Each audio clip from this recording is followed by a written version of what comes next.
E a condenação de Jair Bolsonaro deve gerar ainda mais desdobramentos. Enquanto a oposição se organiza para uma ofensiva em prol da anistia, a base governista acredita em um isolamento do ex-presidente. Para falarmos mais sobre esse impacto do julgamento de Jair Bolsonaro e as consequências desse processo, a gente conversa a partir de agora com o Rogério Schmidt, cientista político do Espaço Democrático, a quem agradeço demais pela participação. Seja muito bem-vindo à programação da Jovem Pan. Muito obrigado, Daniel. Boa noite aí ao público que nos assiste.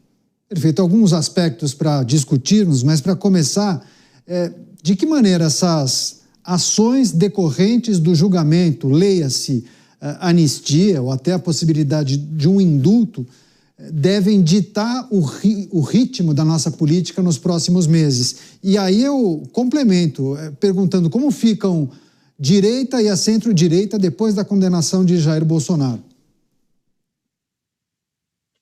Bom, esse é um tema ainda tem muitas incógnitas, né, pela frente, como a reportagem mesmo acabou de mostrar. É preciso primeiro esperar o chamado trânsito em julgado, né, no STF, e depois a definição aí de como será cumprida, caso se confirme a condenação do ex-presidente, como será cumprida a pena, né, do ex-presidente Bolsonaro, né?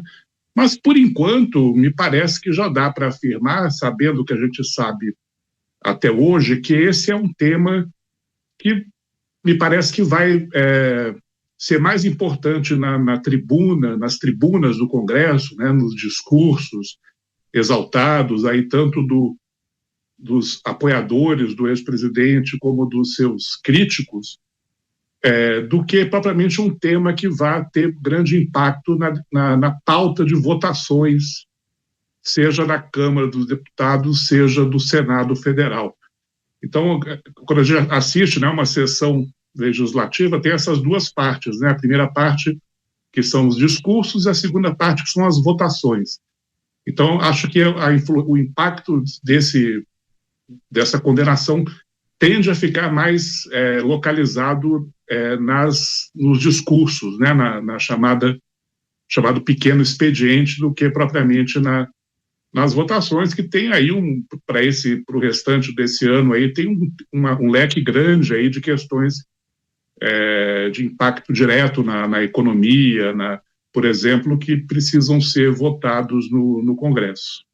Mas, Rogério, quando eu mencionei como ficariam, ou questionei como ficariam centro-direita e direita após a condenação de Jair Bolsonaro, naturalmente as lideranças partidárias fazem cálculos, né, e se organizam nos bastidores de olho no processo eleitoral de 2026. Não me parece que eles queiram queimar etapas e já lançar nomes antes da definição do próprio ex-presidente, né? Ainda que muitos mirem os eleitores de Jair Bolsonaro, ninguém quer receber o carimbo ou a pecha de traidor. Qual é a dinâmica nessa articulação, nessa negociação e até uma certa paciência, né?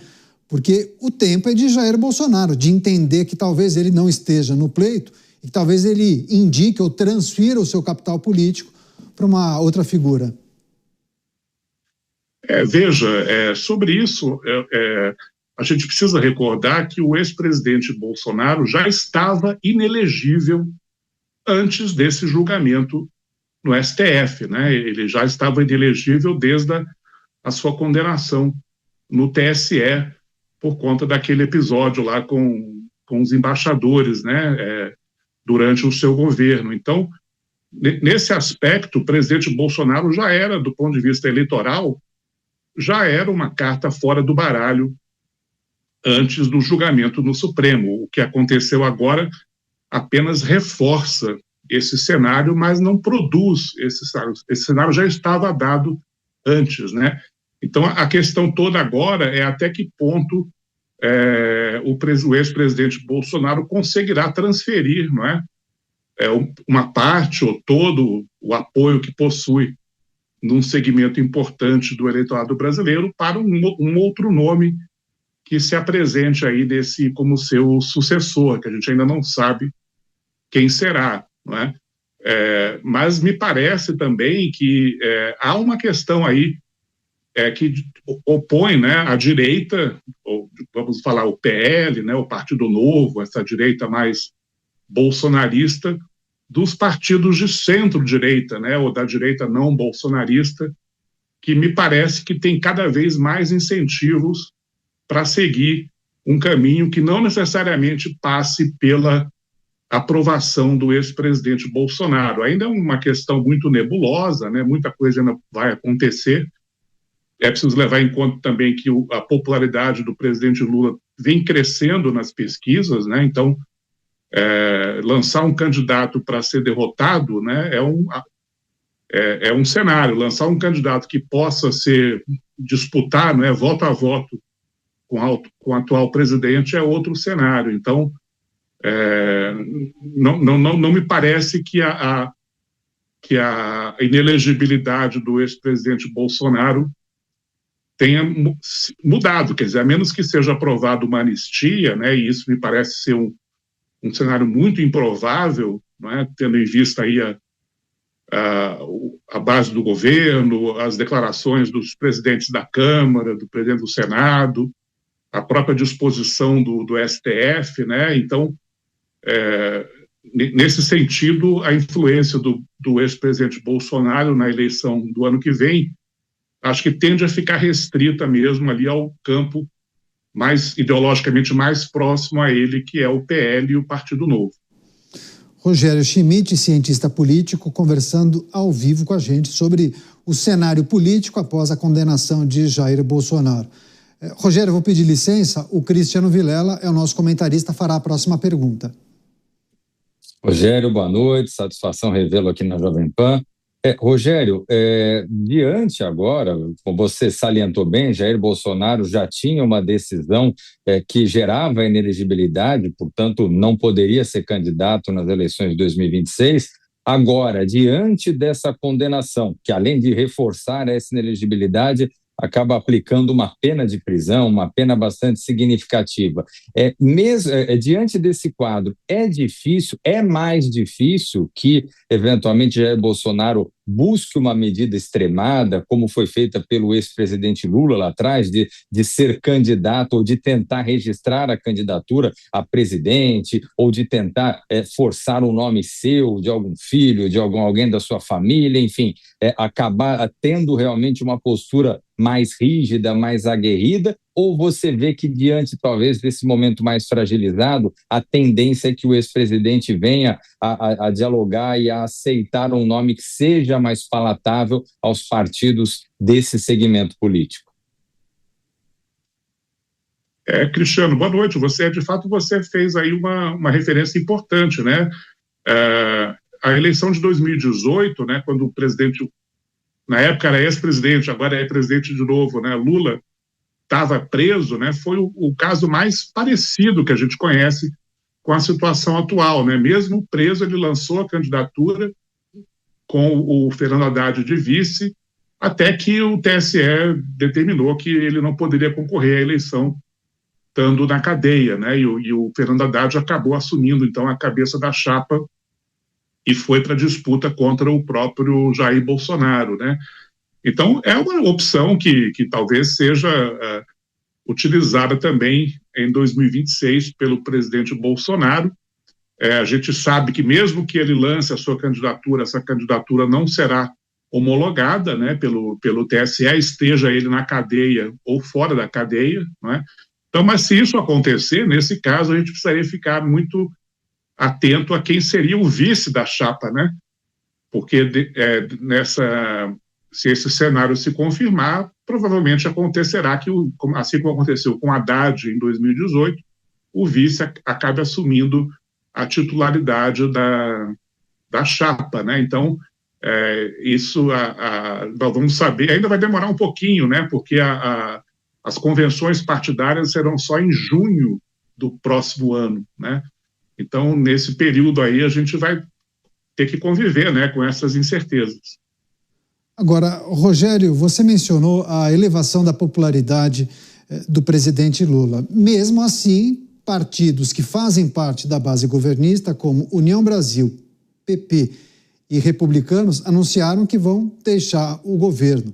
e já sinalizaram para o PL a possibilidade da base votar no sentido de aprovar essa medida. Olhando para as eleições de 2026 e esses grupos que sinalizam nomes para disputarem a eleição presidencial no ano que vem, você entende que é grande a chance de nós observarmos grupos de centro-direita e de direita disputando o pleito, diferente de um discurso que nós acompanhávamos de que era preciso juntar forças em torno de um nome para tirar o Partido dos Trabalhadores do poder? Você entende que, a partir da condenação de Jair Bolsonaro, é mais fácil haver uma pulverização de forças, uma fragmentação desses nomes no pleito, pelo menos de primeiro turno?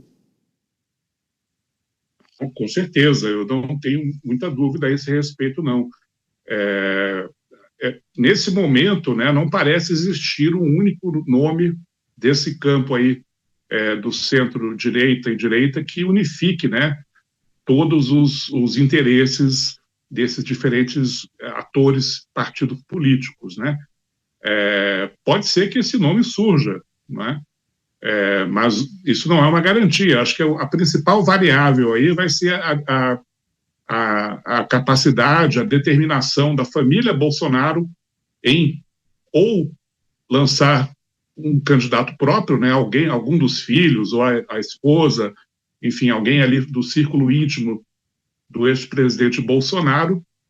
Nesse caso, acho que não haveria muito apoio desses partidos aí que você mencionou, né, União Brasil, progressistas, republicanos, ou um outro cenário seria a família Bolsonaro ceder, não é, e concordar em apoiar um candidato de fora aí do círculo íntimo do ex-presidente Bolsonaro, ainda que possa ser seu aliado político, né?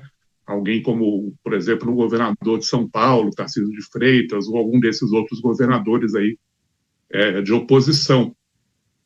Mas acho que vai fazer muita diferença, acho que a força eleitoral do presidente Lula na época do ano que vem, né? Porque se o Lula for um candidato, se continuar nesse ciclo aí dessa tendência de aumento de popularidade, né? Aí acho que o incentivo para que todos eles disputem juntos vai ser menor.